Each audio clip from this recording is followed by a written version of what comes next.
That was the most embarrassing game that I have ever watched the Kings play in my entire life. And there are three reasons for that. Because obviously the Kings have been very bad and they've gotten punked before. But the expectations for this team are a lot different. So that is one of the reasons that this is the most embarrassing loss. The expectations on this team.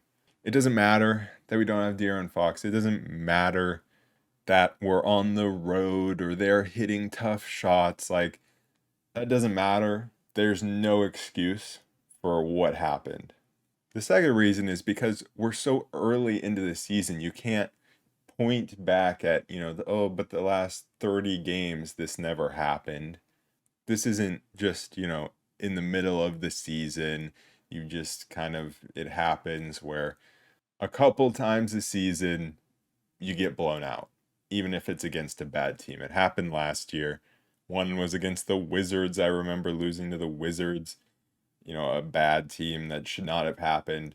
But in this scenario, you can't point back at a long schedule of games where we've, played really well, right? You can look at the first four games and say we were solid, but then the third reason is because I expected a response from this exact same thing happening in the last game to the same team that's not a good team, playing them back to back. In two game sets last season, the Kings were 7-0 in the second game. Well, they are now 0-1 this season. The Kings were also 4-0 against the Rockets last season. They are now 0-2 against the Rockets. Of course, it's still early in the season. We were 2-4 last season. We're 2-4 this season. I'm not panicking about the whole season, but just these two back-to-back games are just horrible. And there's no excuse for it. Yeah, the Rockets were making tough three-pointers. Yeah, they had some lucky bounces on the rim, but that is the only thing you can say that was about luck. And luck does not get you a 40-point lead in the NBA. I will go through every single player that played meaningful minutes in this game. But first, I just got to talk about the overall. Overall, the Kings were horrible on both sides of the ball. With De'Aaron Fox out, it should still be competitive, like we saw against the Warriors, and we should still be able to beat the Rockets. But on offense, there was zero pressure on the rim. It was catch the ball, maybe hesitate and look at the rim, then maybe take a dribble or two, then pass the ball into the next guy, go around the screen, but don't actually look to get downhill, which was the exact same thing as the last game, and just pass it around the perimeter. Or even when you do drive to the bucket, you go halfway and then pass out, even though you could go all the way to the rim and there's actually not that much resistance. And then you look at the other end, and it's the exact opposite. It is the Rockets getting to the rim on every single possession, blowing by every Kings perimeter defender. Now, early in this game, I was thinking about how it always seemed like the Rockets had a mismatch, a speed mismatch on the perimeter, 2 through 4, like us playing Herder, Barnes, and Keegan, or even in the bench lineups, just 2 through 4. There was always a matchup somewhere. But that should be a problem where sometimes the other team can exploit it. That is not what happened for the entire game. It was every single person getting blown by every Rockets player imaginable. I think one perfect example of how the Rockets defense was so much better than the Kings defense was the way that Şengün versus Sabonis were being guarded. Because you see when Sabonis gets the ball in the post and tries to post up Şengün, there is constant harassment. There's another Rockets player always batting down at the ball, always helping. And then you look at the other end, and Şengün's posting up, and he just gets to sit there with as much space as he wants, going one-on-one against Sabonis whenever he wants. No help, no nothing. is just so bad. Every single Kings possession was them running down the shot clock to almost zero and then just chucking up a prayer. There were guys passing up open shots all around the court, both three pointers, mid rangers, times when they could have got to the rim, and then passing it off to someone else to chuck up a prayer. After the last game, in the first 5 games of the season, Herter and Keegan were not hitting their threes. And I was just coming into this game, all I was hoping for was those guys to be able to hit some shots. And I was like, we're going to be fine. We've just been missing wide open 3-pointers. Well, guess what? In this game, both of them come out and they score our first 12 points. Herter's hitting his threes. Keegan's knocking down some shots. And yeah, it didn't matter at all. And also, I'm sick of hearing this. Oh, the Kings, they focused all preseason on defense. So that's why the offense is bad? Like, how does that make any sense? I mean, we can't stay in front of anyone, anyways, on defense. How does that make the offense bad? Oh, the legs aren't there from trying to play physical defense. Like, they're not trying on defense at all. How could that be an excuse for how horrible the offense was? It doesn't make any sense. I said after the last game, I think it was after the last game, Sabonis is not a number one scoring option, right? We needed someone else to step up, Keegan, Herter. Like, Sabonis is a great number 2 guy in terms of scoring the basketball. He's going to be the number 1 creator, but we need someone else to step up scoring the basketball. But that doesn't mean he can't look to score at all when Fox is out. You are still the best offensive player on this team. You are an all NBA player, and you took 2 shots in the entire first half. And then you took 2 shots in the entire second half. When the offense was going nowhere, and when every single dribble handoff was just going nowhere, I just wanted to see him attack the rim. The amount of times he would catch it and then immediately dribble to the perimeter and hand it off. I'm just like, I can't stand this anymore. Because that's great when it's working. And he is such a great distributor of the ball. But he has to realize when things are not working, he's just got to try to score himself. And he finally realized it at the start of the third quarter and got a little more aggressive. But by that time, then the game was already over, so it didn't matter. I mean, 30 minutes and 4 shot attempts, 3 free throw attempts. That's just horrible. And at one point, I think the free throw differential was like 20-2 in the first half. And this was no, Warriors game where the officials are just gifting them fouls and not calling it the other way. This was entirely deserved by the Rockets. They absolutely deserved all the free throws they got, and the Kings did not deserve any. I think Klay Thompson may have stolen the Kings' soul with that game-winning shot. I mean, because, yeah, De'Aaron Fox is out, but we played the Warriors so well. And last season when De'Aaron Fox was out, we beat the Cavs. We had some really good games.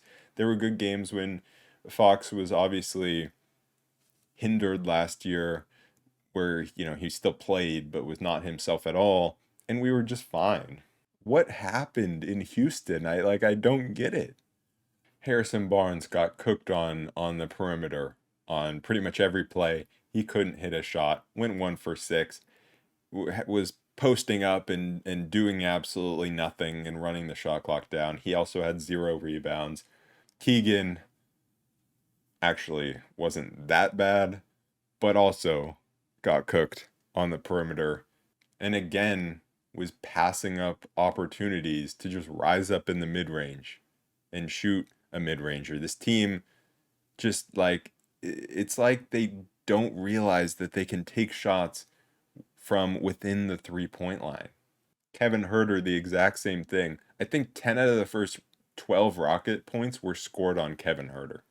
And I think it might have been 12 out of 12 if you count him getting dunked on when he was coming over to help. But I don't put that on him, but if you want to, that could be 12 out of 12. Davion, I mean, he was absolutely horrible. 2 for 11 from the field, 2 assists. Another guy that just wouldn't drive to the basket, was not making the right plays at all on offense. And his defense has been pretty subpar this season. I mean, it's a pretty big worry at this point that the Kings don't have a very good backup point guard. Also, I just remembered, let's go back to Harrison Barnes for a minute. What was that play where when we were in a zone, he came up to guard Şengün? Şengün got the ball at like the free throw line, and then he just left him, and Şengün went and dunked. Like that pretty much summed up the Kings night. That along with Colby Jones missing the easy putback and then Fred VanVleet hitting a half court shot to end the first half. That was also great. And then there was that other play. I mean, I could just list a million plays where Kevin Herter, Alperen Şengün was on the perimeter, caught the ball, was pump faked a three, which somehow froze Kevin Herter, even though Kevin Herter wasn't guarding him. It was Sabonis guarding him, froze Kevin Herter, and Jeff Green got an easy backdoor cut for the layup. It wasn't even a backdoor cut. He was already cutting before Şengün even got the ball.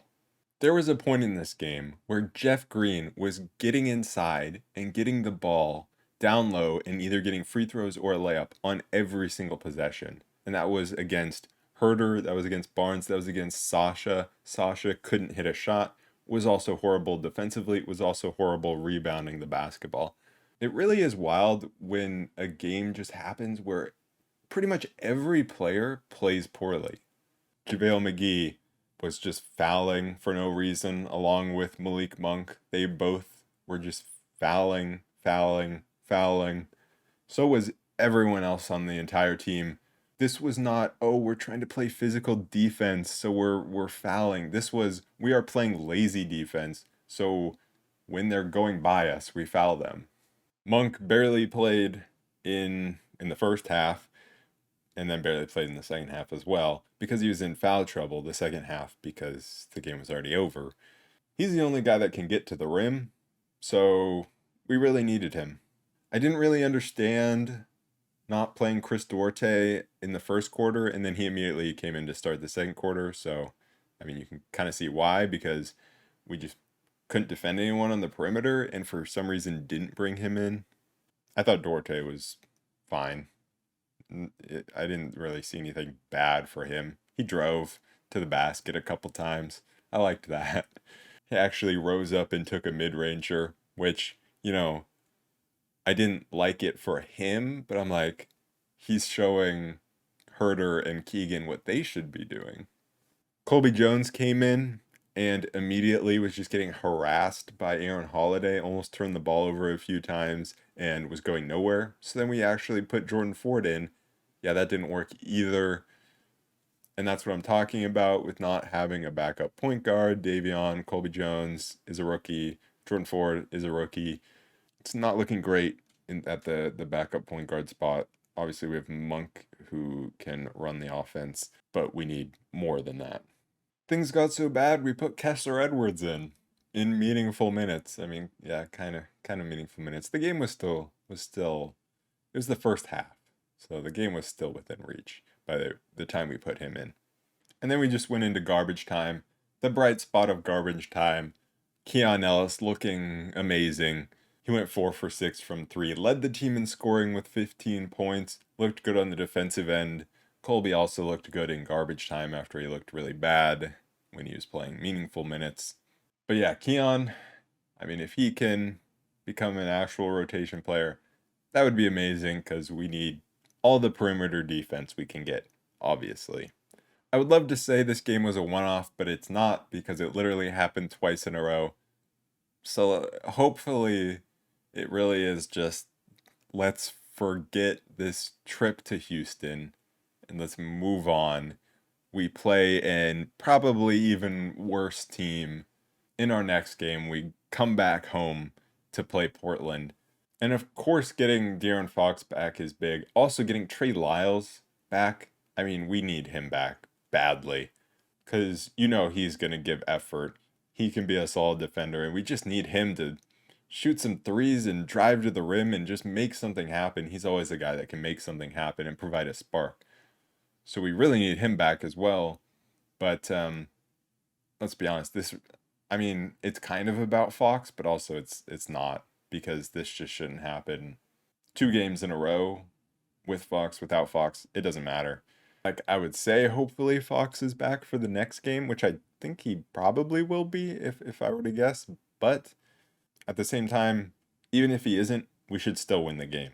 Through the first 4 games of the season, we were 2-2. We were so close to being 3-1. And we looked great against Utah. We looked really good against the Lakers. We looked bad in the first half against the Warriors in the first game. Good in the fourth quarter. We looked good against the Warriors in the second game against the Warriors. So it's like those first 4 games, it was mostly good, but we were still only 2-2. But in these games, right, it's not about the record. Like, this still only counts as 1 loss. The 2 against the Rockets is only 2 losses, but it's about how we played and how we got just punked so badly. All right, that's it for this one. I'll be back to recap that game against Portland, where if we lose that one, then I'm going to be genuinely very concerned. Because right now, I'm just pissed off at the performance, but I'm not genuinely concerned about this team.